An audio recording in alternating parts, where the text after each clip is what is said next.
I need to tell you something about working in the most prestigious corporate law firm in New York. You can feel invisible, even when you're surrounded by glass walls, glossy floors, and people who talk as if every sentence needs to go straight into a shareholder meeting. And that Monday morning, I felt especially invisible. I arrived earlier than usual, mostly because I'd been anxious since the night before. My inbox had exploded with new updates on a merger we were handling, the kind of deal that makes partners nervous and associates lose sleep. I hadn't even taken off my coat yet when I heard the familiar click of Louboutins somewhere down the hall. That sound alone was enough to tighten my shoulders. Because I knew who it belonged to. Harper. You know those people who look like they were born in the perfect lighting? That's her. Smart, elegant, untouchable. Everything she says sounds rehearsed, but in a good way, like even the universe respects her enough not to interrupt. And to make matters worse, she's 3 years younger than me and already climbing as if someone gave her a personalized elevator to the top. We'd crossed paths long before this firm, back in law school. She won every debate. I came in second so many times I could recite the judge's expressions by heart. And even though she rarely looked directly at me, I always felt like I was running to catch up to her shadow. I told myself I didn't care. Of course I cared. I slipped into my office, my small glass box with a view of someone else's bigger glass box, and dropped my bag on the chair. I barely had time to take a breath before my phone buzzed. Meeting in conference room A now. Perfect. Nothing like an unexpected summons to deepen the panic already occupying 90% of my bloodstream. When I arrived, the room was full of partners, senior associates, and of course Harper, seated near the head of the table like she belonged there. Her posture was relaxed, confident, almost effortless. Mine was as stiff as the binder I was clutching. The senior partner, Whitman, cleared his throat. We're restructuring the teams for the Donnelly acquisition. It's all hands on deck. I want efficiency, clarity, and no miscommunication. I nodded so quickly I probably looked like a malfunctioning bobblehead, he continued. Harper, Samantha, you two will oversee contract review and risk mapping together. My stomach dropped. At the exact same time, Harper smiled. A small, composed smile, like she'd expected it. I tried to hide the panic rising inside me. Working with Harper meant constantly measuring myself against someone who seemed carved out of competence.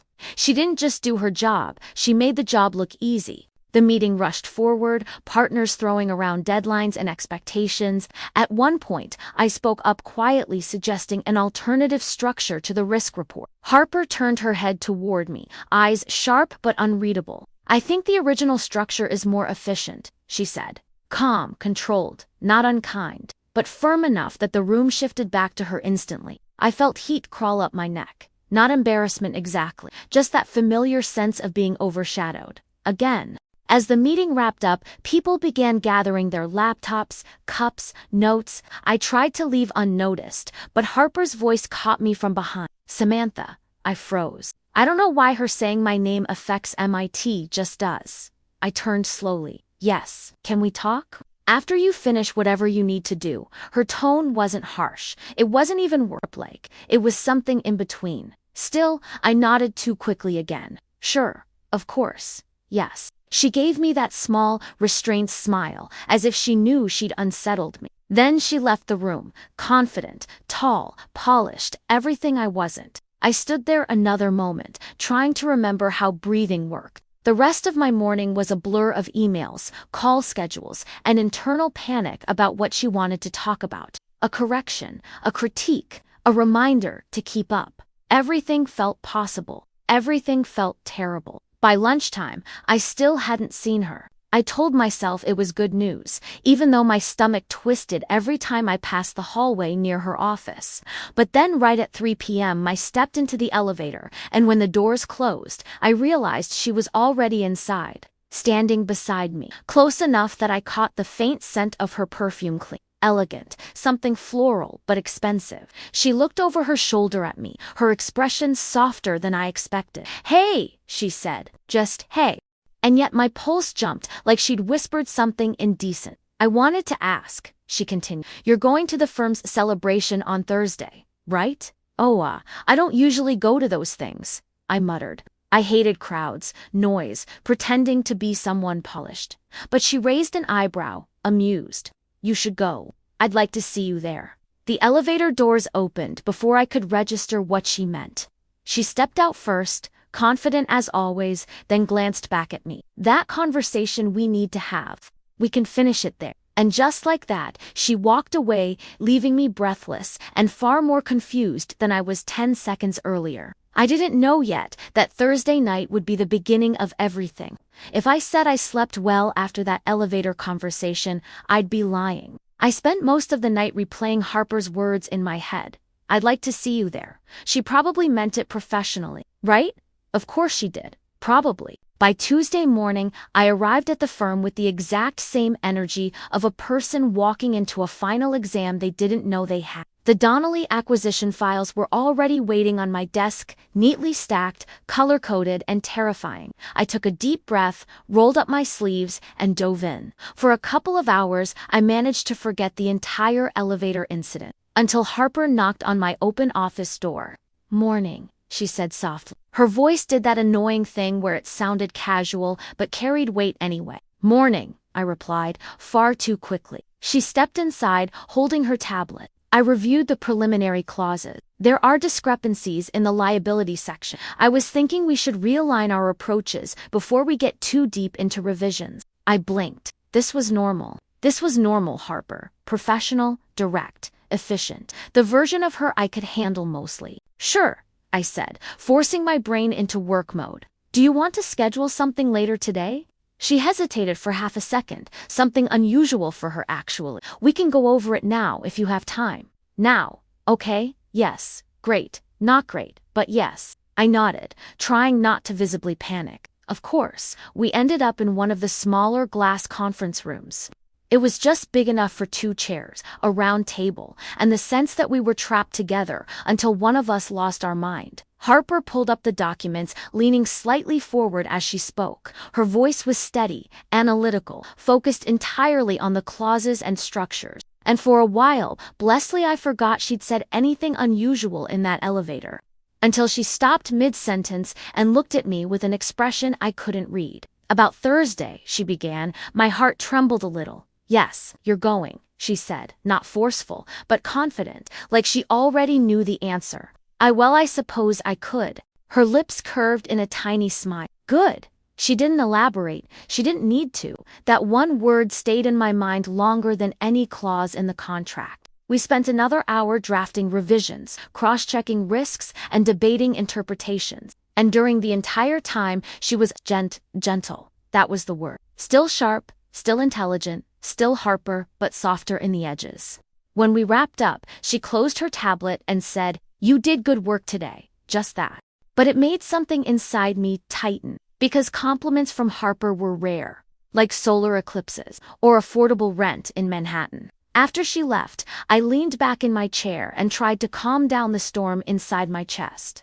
The rest of the afternoon passed uneventfully. Mails, calls, drafting, the slow drip of corporate life. I almost convinced myself I'd imagined the subtleness in her gaze. But then, around 5, Whitman sent an email informing the team that the celebration event on Thursday was confirmed at one of those rooftop venues that only exist for people who think champagne is a personality trait. And suddenly, my stomach twisted again. I told myself I could skip it. I'd skipped events before. No one would notice, except someone had already noticed. The next morning, I bumped into Harper in the break room. She was stirring her coffee slowly, thoughtfully, like she was waiting for me, ready for the presentation later. She asked, "Yes, hopefully." She gave me a look that felt unfair, warm and confident at the same time. "You'll do fine," she said. "You always do, always do." If anyone else said that, I'd think they were being polite. When Harper said it, it felt like she meant it. We stood there in silence for a moment, surrounded by the soft hum of coffee machines and distant hallway chatter.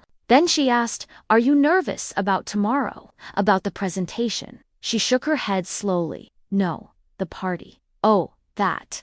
Yes, I was absolutely nervous, but I refused to admit it. "I don't usually go," I murmured. Her eyes softened again. "You should.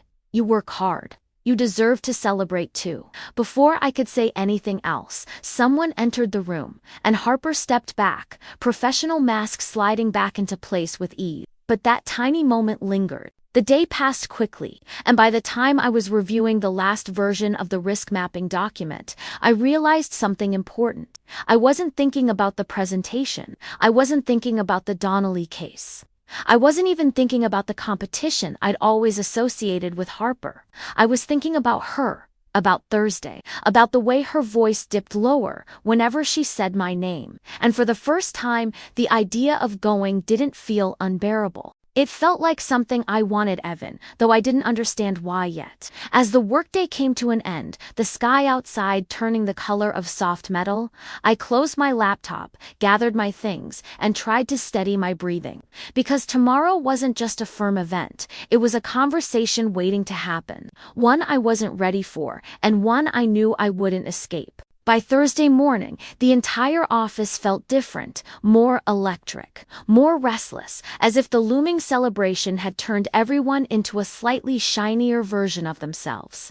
People walked faster, laughed louder, and even the partners seemed marginally less terrifying. Meanwhile, I spent the first 2 hours of the day debating whether or not I should actually go to the event. I knew I had said yes. I knew Harper expected me there. But knowing didn't make it easier. I sat at my desk, pretending to focus on the due diligence notes in front of me, while my brain was busy spiraling through every possible worst-case scenario. What if I looked awkward? What if I didn't fit in? What if Harper suddenly acted like nothing had happened, and I ended up looking ridiculous for overthinking everything? But the question that scared me the most, the one I refused to examine too closely was, what if she really meant something by it? I was trying to bury the thought when my phone buzzed. A new message from an unknown number. Don't forget tonight.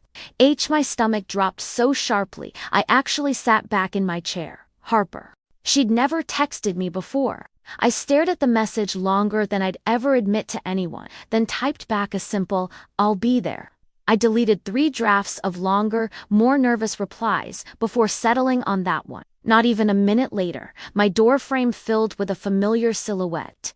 Harper leaned against it, casual but confident, dressed in a crisp white blouse and black slacks that somehow looked more expensive than anything I own. "You're coming, right?" she said, her tone soft, almost teasing.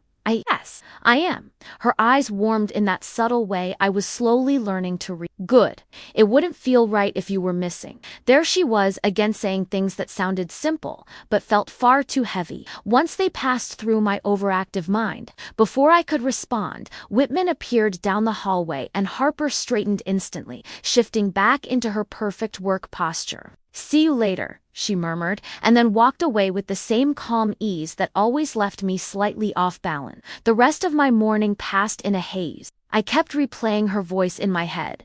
It wouldn't feel right if you were missing, as if the phrase had carved itself somewhere along my spine. When noon came, I escaped to a nearby cafe to breathe. The weather outside was chilly, metallic, that typical New York air that feels like it carries secrets.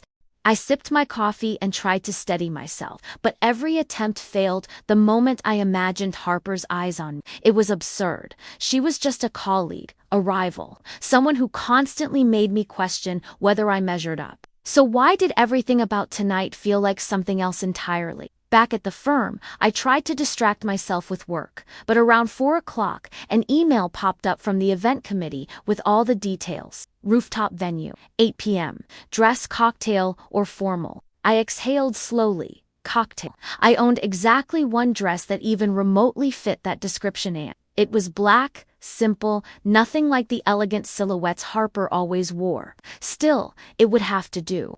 I left the office early, an extremely rare occurrence, and rushed home to get ready, my nerves buzzing under my skin. When I finally slipped into the dress, I stared at myself in the mirror, unsure whether I looked presentable or just desperately out of place.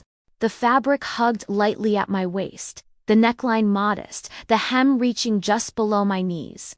My hair never cooperated on big days, so I did the best I could, soft waves that weren't too chaotic. I grabbed my coat and stepped outside into the New York night. Taxis honked, lights flashed. The city looked alive in a way that felt both intimidating and comforting. When I reached the venue, elegant rooftop lounge with warm lights and glass railings, I hesitated at the entrance. I could already see silhouettes of colleagues mingling, laughing, holding champagne flutes. I almost turned around. Almost. But then I heard my name, Samantha, and there she was, Harper, standing under golden lights, in a deep emerald dress that fit her like it had been tailored for no one else. Her dark hair was pulled back in a sleek style that made her cheekbones even sharper, and for the first time since I'd met her, she looked not just confident, but genuinely pleased. Her eyes traveled over me, slow, thoughtful, not rushed, and something inside me tightened. "You look beautiful," she said simply. The words hit harder than they should have. I swallowed. "You look incredible." Her lips curved in a delicate, knowing smile. "Come on, I've been waiting for you." And just like that, my nerves loosened. Not even close, but something shifted, something opened. She stepped slightly closer, her voice dipping lower as she added, "I meant what I texted. I'm glad you came." And with the city lights glistening behind her and the soft hum of conversations filling the air, I felt the invisible line between us bend just enough to feel dangerous, just enough to know that tonight would change something. If there's one thing I've learned about corporate events, it's that they all look the same on the surface: soft lighting, expensive music playlists, people pretending they don't care about promotions while very much caring about promotion. But this one felt different the moment I stepped further onto the rooftop. Maybe it was the glittering skyline wrapping around us like a living painting. Maybe it was the faint chill in the air balancing the warm string lights. Or maybe, and far more likely, it was the way Harper walked beside me, close enough that I could feel the heat of her arm through my coat. Conversations buzzed around us as colleagues mingled in small clusters, laughing too loudly, drinking too quickly, trying to impress anyone who might influence their career. I was used to hovering at the edges, quietly observing, rarely participating. But tonight, I wasn't a shadow, because Harper didn't let me drift away. "Want something to drink?" she asked, her voice soft but clear over the music. "Sure," I said, though my voice cracked slightly. She led me to the bar, her hand brushing my arm as she guided me through the crowd. It was a light touch, barely there, but it left my skin humming. She ordered a glass of champagne for herself, then turned to me. "What do you want?" "Assam is fine," she smiled, tilting her head slightly. "You always say whatever works when you're overwhelmed." My throat tightened. She noticed that. She handed me the glass, her fingers grazing mine deliberately, not accidentally. That small touch sent a shiver up my arm. I tried to step back, to create space, but she stayed near, close. Too close for rivalry, too close for comfort, too close for anything I could rationalize. The first half hour passed in a haze of conversations I barely followed. Partners congratulated people, clients mingled, and everyone seemed to slip into a polished version of themselves. But my attention kept darting back to her laugh, her posture, her glances in my direction when she thought I wasn't looking, or maybe she knew I was looking. At one point, she leaned closer, her voice brushing against my ear like a whisper, even though the music wasn't loud enough to justify it. "You're quiet tonight." "I'm always quiet." "Yes," she murmured, her breath warm against my skin, but not with me. My heartbeat stuttered. I didn't know how to answer that, so I sipped my champagne instead. For a while we stood near a corner of the rooftop, half shielded by a column wrapped in fairy lights. Harper positioned herself slightly in front of me, almost as if she wanted to keep conversations from pulling me away. And then when a group of associates passed by, laughing and shouting her name, she surprised me. She reached for my hand, not fully, not tightly, just enough that her fingers brushed the inside of my palm in a soft, intentional glide. I froze. She didn't look at me. Instead, she continued sipping her champagne, as if touching me like that was the most natural thing in the world. But my entire body had gone tense, electric, confused, and unbearably aware of her.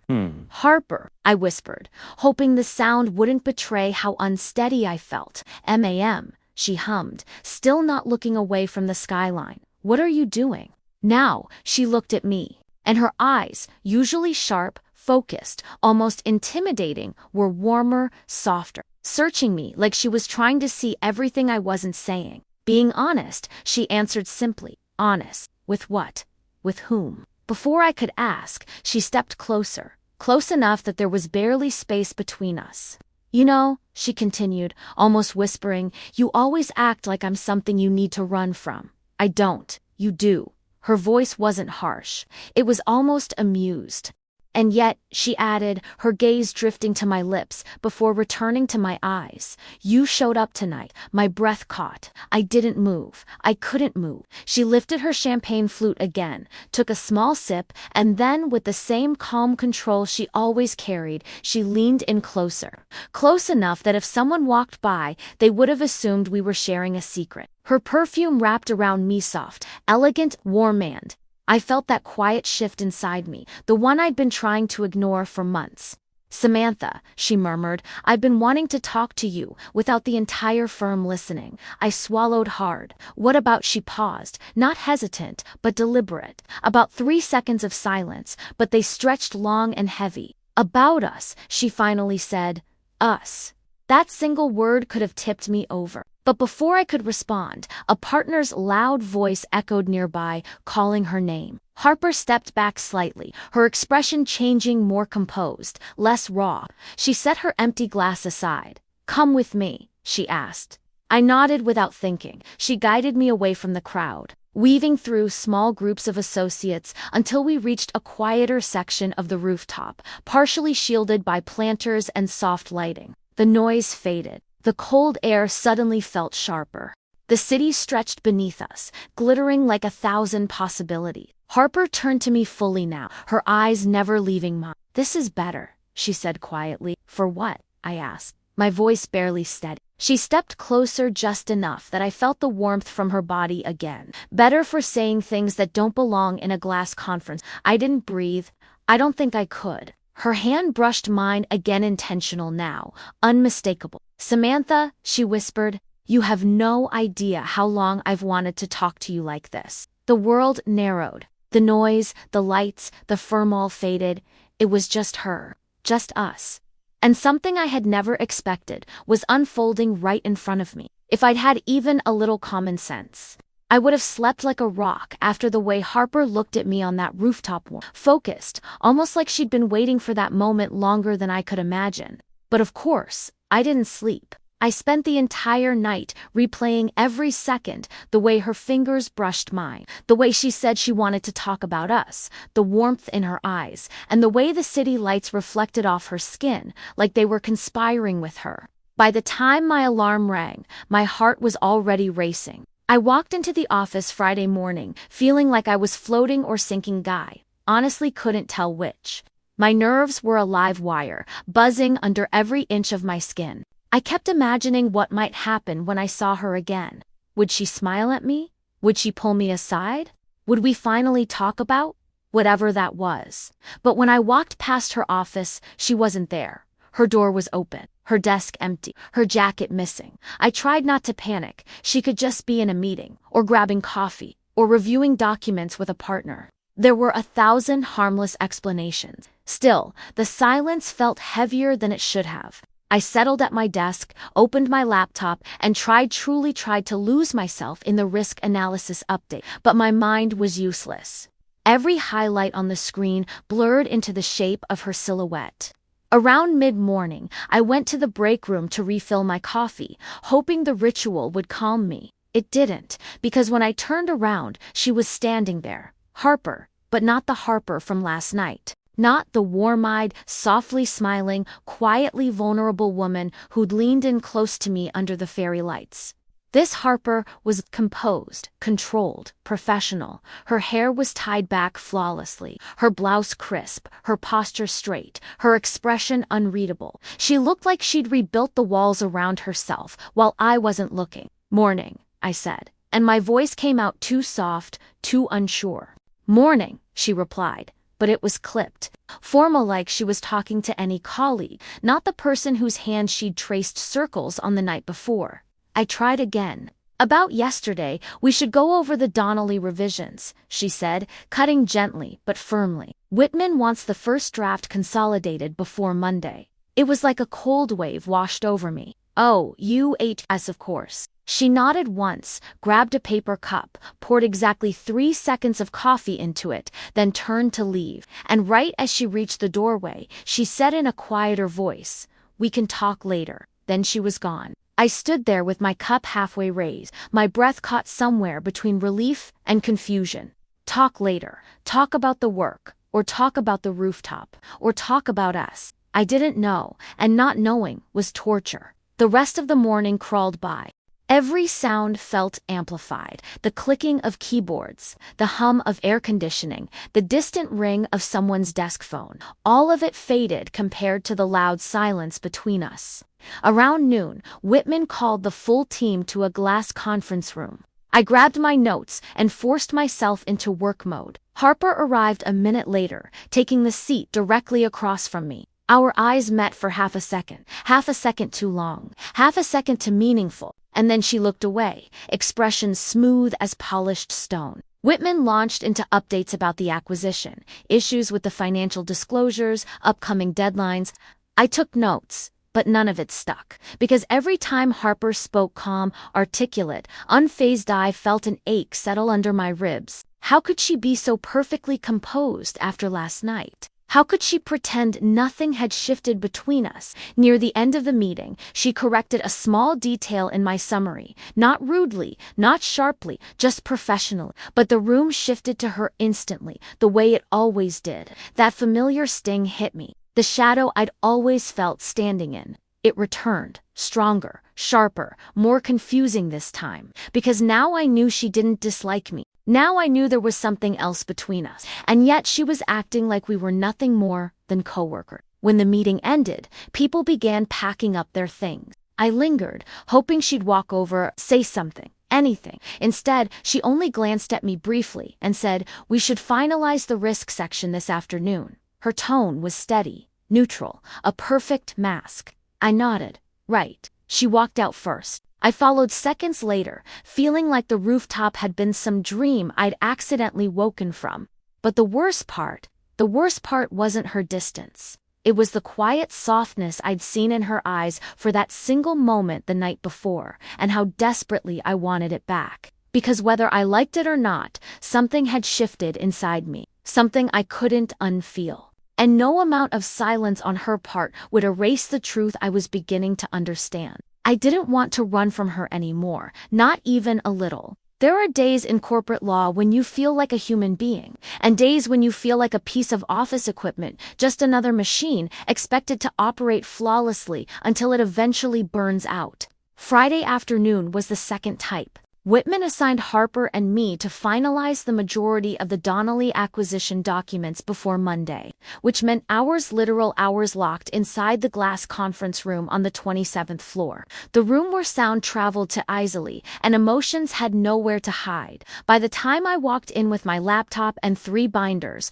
Harper was already seated, posture perfect, hair neatly pinned, face unreadable. She glanced up when I entered. "Ready?" she asked, but her tone was neutral, too neutral, like she was deliberately smoothing out anything resembling softness. "As I'll ever be," I muttered, taking the seat across from her. The next 2 hours were a blur of legal cross-checking, clause-by-clause analysis, and mutual attempts to pretend the rooftop hadn't happened. We reviewed indemnities, we reviewed liability shifts, we debated allocation strategy, and through it all, she kept her voice steady, her expressions controlled. Too controlled. Every now and then, though, when she leaned forward, or when our fingers brushed as we reached for the same file, I saw it, a flicker, a crack, a split-second softness. She immediately pulled back behind her professional armor. At one point, she asked, "Did you review the contingency provisions?"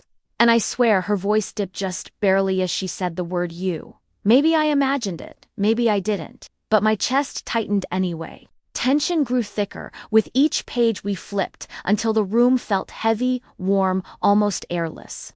Harper loosened the top button of her blouse casually, but my heart reacted in ways that were absolutely not casual. I tried to focus, truly, but everything felt blurry around the edges, like her presence was too sharp and too close for my nerves to handle. We were halfway through the last binder when the moment that changed everything happened. I reached for a stack of marked pages on the corner of the table. Too quickly and my elbow caught the edge of the binder. The entire thing slid off, hitting the floor with a loud thud. Pages fanned across the carpet like a legal snowstorm. I froze. Perfect. Classic Samantha move. Sorry, I mumbled instantly, heat rushing up my neck. Harper didn't sigh. She didn't look annoyed. Instead, she stood and crouched down beside me, helping gather the scattered papers. Quietly, carefully, too gently. We both reached for the same page, and my hand landed over hers, warm, steady, not moving away. I looked up. She looked up at the exact same time. Her eyes weren't neutral anymore, not even close. They were soft, open, unmistakably vulnerable. "Samantha," she whispered, my name slipping out like something she'd been holding back all day. My breath caught in my throat. "What? You don't?" She swallowed, searching my face. "You don't have to be so tense around me." "I'm not tense." I lied instantly. Her lips curved, not a full smile, just a knowing shift. "You're always tense around me." "That's not true, Samantha." She said my name. Again quieter, softer, and it broke something. I looked away, grabbing a few papers, just to have something to do with my hands. "It's not easy," I whispered. "Working with you? Why not?" "Because you affect me. Because you scare me. Because you confuse me. Because last night you made me feel seen for the first time in years." I couldn't say any of that. So instead, I murmured, "You're intimidating." Harper's fingers paused on the last sheet she was picking up. Then she slowly lifted her eyes to mine again. "Do you really think I'm here to intimidate you, aren't you?" She exhaled quietly, almost like it hurt her. Then she sat completely on the floor, legs folded neatly, posture softening in a way I'd never seen before. "Samantha, I've admired you for years," she said. Not dramatically, not theatrically, just honestly. I forgot how to breathe. My hands stilled midair. "Admired me." She nodded. "You're the hardest working person in this firm. You always think you're behind when you're carrying half the team on your back." That the one under my ribs intensified. "That's not true," I whispered. "It is," she insisted gently. "But you don't see yourself the way I see you." I blinked, trying to process her words, trying not to crumble under them. "And last night," I asked before I could stop myself, "what was that?" Her gaze softened even further. Last night wasn't a dream. I saw the truth of it in her eyes. But just when she opened her mouth to answer, the conference room door swung open. "Ladies," a partner called out briskly, "how's the progress?" We scrambled to our feet, instantly pulling our professional masks back on. Harper straightened her blouse. I smoothed my skirt. And when the partner stepped inside, we both began rattling off updates like nothing at all had happened. But something had. We both knew it. And neither of us knew how to unfeel it. After the partner left, Harper gathered the last of the pages and handed them to me, her fingers brushing mine again, this time lingering just a fraction longer than necessary. "We're not done talking," she murmured. And for once, I didn't run from her voice. I didn't shrink from her certainty. I didn't hide, because whatever was happening between us wasn't going away, and I didn't want it to any. I always imagined that if I ever reached a breaking point at this firm, it would be caused by overwork, an impossible deadline, or one of Whitman's infamous urgent emails sent at 11:58 p.m. on a Sunday. I never thought it would be Harper, but of course, it was Harper. By the time the sun began setting that Friday, the tension between us was unbearable. Not the cold, competitive kind that had defined our dynamic for years. No, this was new, sharper, warmer, dangerous, in a way I didn't know how to navigate. After the partner interrupted us, we tried to finish the remaining revisions, but neither of us was really there. Our sentences were clipped, our eye contact too heavy, our breathing too shallow, and inevitably something small tipped everything. I made a tiny correction to a clause she'd drafted, something simple, barely worth mentioning, but Harper stiffened, her jaw tightened. "Why did you change that?" she asked. "It's just clearer this way," I said gently. "Legibility helps when the client reviews. Legibility is fine, but your wording weakens the indemnity." I frowned, turning the page toward her. "It doesn't. It's the same meaning. Just, no," she cut in, sharper now. "It's not the same." Normally, I would have backed down immediately. She was confident. I wasn't. End of story. But today, after everything she'd said, everything she'd hinted at, everything we almost shared on that rooftop, I couldn't do it. Harper, it's one clause. It's not a personal attack. She blinked, startled, then frustrated. It feels like you're undermining my judgment, and it feels like nothing I do is ever enough. The words flew out before I could stop them. Silence, heavy, complete. She set her pen down slowly. Is that what you think? My throat tightened. That's what it feels like. And suddenly, everything I'd been holding back for years, the insecurity, the fear, the frustration, boiled over. You walk into every room like you belong there. I walk in hoping no one notices me shaking. My voice trembled. You speak with confidence. I rehearse my sentences in my head before I open my mouth. She looked stricken, but I couldn't stop. You have this perfect image, this flawless reputation. I'm always trying to catch up. Every time you correct me, even if you're right, it feels like I'm back in law school losing to you all over again. Samantha, and last night, I swallowed hard. Last night felt like the first time you saw me, really saw me, and then today, you acted like nothing happened. Her breath hitched. She stepped closer carefully, like approaching a frightened animal. I wasn't ignoring it, she whispered. I wasn't ignoring you. My eyes burned. Then what were you doing? Trying not to scare you? That stopped me completely. I blinked, confused. Scare me. Her shoulders dropped just a little. Yes, she murmured. You run from me every time I get close. I didn't want to push you too far. I let out a shaky breath. I don't run, Samantha, she said. My name with that soft, pained tone I only ever heard when she let her guard down. You run, she repeated gently. You get nervous. You shut down. You pull away. And I don't want to be another thing in your life that makes you anxious. I stared at her, really stared, and for the first time, I saw fear flicker behind her composure. Not fear of the work, not fear of making a mistake, fear of me misunderstanding, fear of losing something she hadn't even fully reached for yet. Why? I whispered. It was the only question that mattered. She exhaled, shakily. Because I care about you. My heart stopped. The room spun. I forgot how to breathe. What? She stepped closer. Slowly, giving me space to move away, but I didn't. Not this time. Samantha, she said softly, I admire you. I always have. Not in a competitive way, not in a superficial way, but because your super voice wavered just enough to undo me. You're dedicated, kind, smart. You push yourself harder than anyone here. And you don't see any of it. I felt something inside me break, not in a painful way, but in a freeing way. I thought you hated me, I whispered. Her eyes softened devastatingly so. I never hated you, she paused. I was afraid you hated me. I don't. The honesty spilled out before I could censor it. I never did. She exhaled, a trembling breath of relief. We stood there in the quiet conference room, surrounded by binders and legal documents and years of misunderstanding. Then, almost without thinking, I whispered, Harper, why did you act so distant this morning? She hesitated, then answered honestly, because last night scared me. Scared you? Yes. Her voice softened. Because for the first time, I didn't want to push too hard. I didn't want you to regret anything in the morning. My chest tightened painfully. I didn't regret anything, I said. Her eyes lifted to mine, raw, hopeful, relieved, vulnerable, all at once.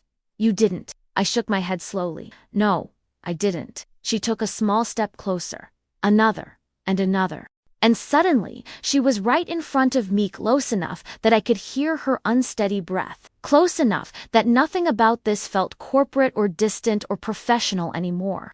But then, footsteps approached the hallway. Voices got louder. She pulled back just enough to keep us from being caught, but not enough to lose the closeness. This isn't over, she whispered. Not even close. My heart pounded so hard I thought she could hear it, and for the first time, I believed her. By the time evening rolled in, the office was nearly empty, just a scattering of lights glowing through glass walls, the soft hum of air vents, and the quiet echo of our footsteps in the hallway. Harper and I were supposed to be wrapping up the last of the contract revisions, but we hadn't touched a single page since our argument. That conversation lingered between us like a storm that refused to pass, charged electric, impossible to ignore. We went back to the smaller conference room to finish the draft, though both of us knew that wasn't why we were there. The room felt different now, smaller, warmer, pulling us inward like gravity. Harper hovered near the far side of the table, pretending to organize documents that were already perfectly aligned. I stood near the chair opposite hers, trying to calm the pounding in my chest. The air between us felt fragile, like one wrong movement could break whatever fragile truce we'd created. Or finally reveal what we were both too afraid to say. She glanced up at me, just a glance, but it held everything. About what you said earlier, she murmured. Her voice was softer, now lower, threaded with something vulnerable. I swallowed, nodding, though my throat felt tight. What about it? You asked why I acted distant, she said quietly, and I told you the truth, that I was scared. Her fingers brushed the edge of the table, almost nervously. Harper, nervous? I don't think I'd ever seen that before. I don't want to make you uncomfortable, she continued, or add to your stress. You already carry too much of that around. A breath slipped out of me, half laugh, half disbelief. You don't make me uncomfortable. Her eyes softened. I think I do. You don't? I repeated. Not like that. Then how? She asked, stepping closer. Not demanding, not assuming, just wanting to know, wanting me. I opened my mouth, but no words came out. How could I explain that she didn't intimidate me the way I'd always believed, but rather in a way I'd never admitted even to myself? That the tension between us felt too powerful, too sharp, too intoxicating, that every time she looked at me, something inside me came undone. Samantha, she whispered, taking another step. Talk to me. My breath trembled. I don't know how. She closed the remaining distance between us slowly, carefully, as if giving me every chance to pull away. But I didn't. I couldn't. Her voice dropped to a near whisper. You don't have to say anything. Just don't run this time. My chest tightened. I'm not running. She reached out gently, brushing a stray strand of hair behind my ear. Her fingers lingered, barely touching my skin. A soft, delicate touch that sent a shiver down my spine. And then, she stepped even closer. Close enough that the warmth of her body met mine. Close enough that her perfume wrapped around me like a quiet confession. Close enough that if I blinked, our lips would touch. Her eyes dropped to my mouth, just for a second, then back to my eyes. Samantha, she murmured, and I swear my name had never sounded like that before. Soft, careful, reverent. I felt her breath against my cheek, warm, steady, waiting. She was giving me the choice. Me, not her. Not the moment, me. I leaned in the tiniest bit, just enough to show I wasn't afraid. Her lips parted softly. Her hand rose to my jaw, thumb brushing lightly against my skin. We were a breath away, a heartbeat away, the whole world narrowing to the space between us. And then footsteps echoed loudly in the hallway outside. Voices, two associates heading toward the copy room, laughing. Close to close. Harper froze, her hand still on my jaw, her body still pressed near mine.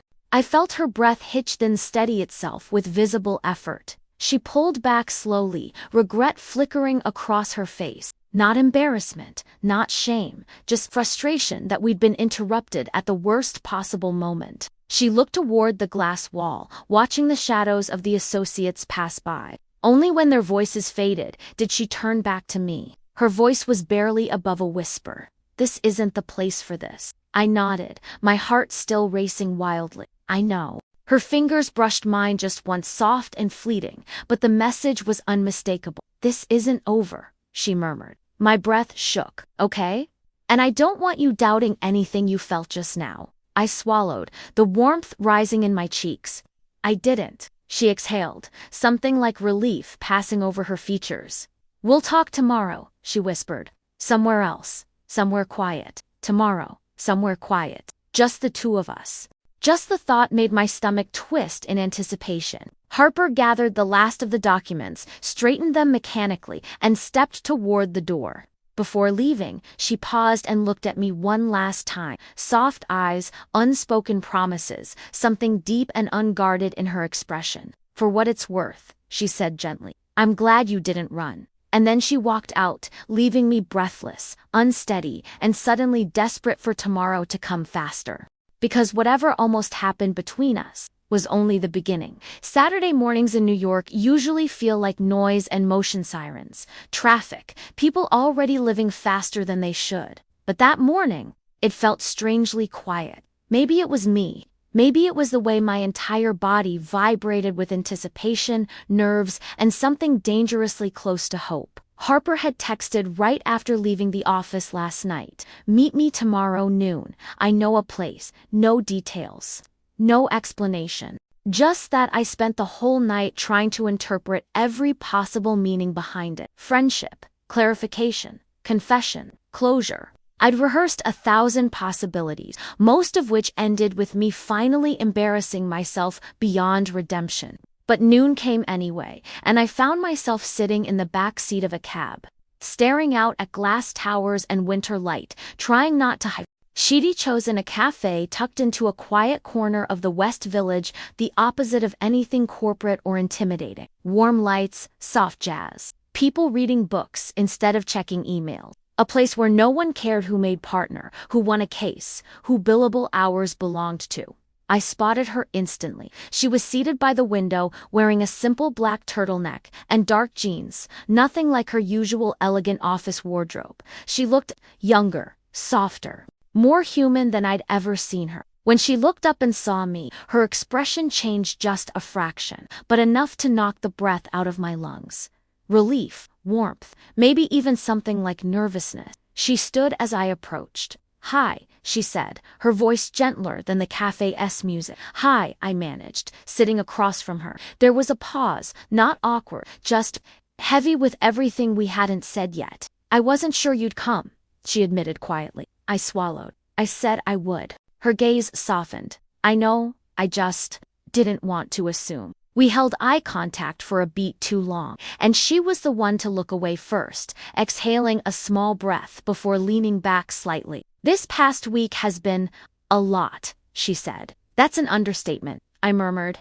She gave the smallest laugh, a fragile, genuine sound I never expected from her. "I guess what I'm trying to say," she continued, "is that I'm done pretending nothing's happening between us." My chest tightened. "Okay," I whispered. "Samantha," she said, her tone shifting into something deeper, more vulnerable. "I wasn't ignoring you yesterday. I need you to know that. I believe you, and I did more than I wanted to." She looked surprised. "You do?" "Yeah, I mean, you said last night scared you." "It did," she admitted, her fingers tracing the rim of her cup, "but not in the way you think." I waited. She hesitated. Then she finally said it. "I've liked you for a long time." Everything inside me went very still. I thought I misheard.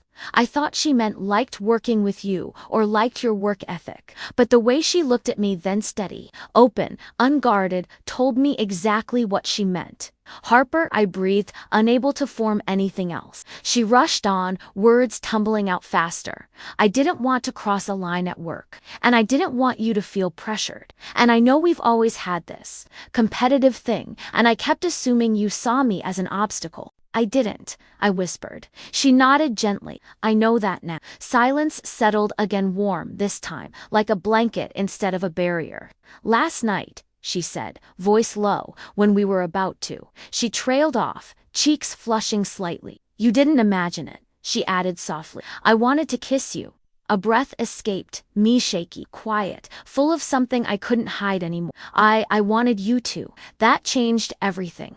Her eyes widened, her posture softened, and something unspoken flickered between U.S. recognition, relief, something fragile turning into something real. She reached across the table, slow and careful, making sure I could pull away. I didn't. Her fingers brushed mine first, then intertwined, warm, steady, unmistakably intentional. "Samantha," she murmured, "you don't have to be afraid with me." I swallowed, my voice barely a whisper.